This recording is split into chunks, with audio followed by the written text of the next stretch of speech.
আমি আমার স্ত্রী সহ আমরা বাথরুমে লুকিয়ে যাই।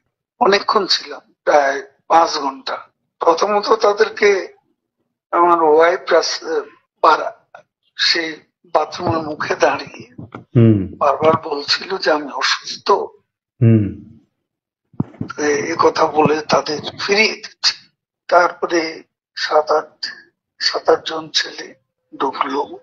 তার খুবই আক্রমণাত্মক দৃষ্টিভঙ্গি, মনোভঙ্গি নিয়ে। তখন হঠাৎ তারা আমার দিকে তাকায়। আমার দিকে তাকিয়ে, আপনি নেত্রী চলে গেল, আপনি জাননি কেন? আমি কিছু বলছিলাম। তারপরে এই ছেলেদের মধ্যে কি ভাবের উদয় হয়েছে জানি না, তারা আমাকে বলে আপনার ছবি তুলবো। তারপর আমার ছবি তুলতে শুরু করলো, সেলফি নিচ্ছিল, ছবি তুলছিল। এরা ছাত্ররা অনেকে আমাকে চেনতো। কি কারণে তারা তখন আক্রমণাত্মক যে মনোভাবটা ছিল সেটা নিমেষে শীতল হয়ে গেল। এরা ঠান্ডা মাজাজে তখন কথা বলছিল। এদের মধ্যে আবার এক পর্যায়ে একটা গ্রুপ, তারা চেয়েছিল আমাকে রাস্তায় সেনাবাহিনী হাতে তুলে দিতে। কেউ কেউ আবার এটাও চেয়েছিল যে জনতার হাতে তুলে দিতে। এটা অবশ্যই তখন একটা মানসিক ভাবে ভেতরে ভেতরে ভেঙে পড়েছিলাম।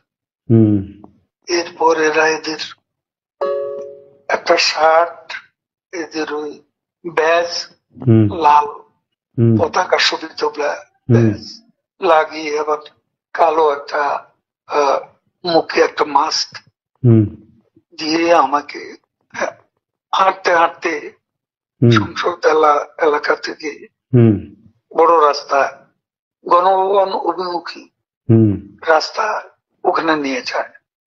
ওখানে নিয়ে হঠাৎ করে কোত্থেকে একটা ট্যাক্সি আসে, একটা ইজি বাইক।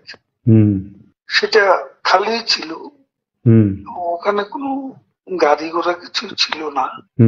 ওটা হঠাৎ করে কেন যেন এসে পড়ল, হয়তো আমার ভাগ্য।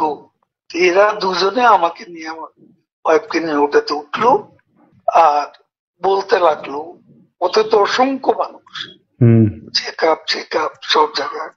এরা বলতে লাগলো যে আমাদের চাচা চাচি অসুস্থ, হাসপাতালে নিচ্ছি, ডিস্টার্ব করবে না। এই করে করে নিয়ে গেল একটা অনেক দূরে একটা জায়গা। তো এটা হলো, ভাবতেও পারেনি ওরা যখন বাথরুমে ঢুকলো যে বেঁচে থাকে।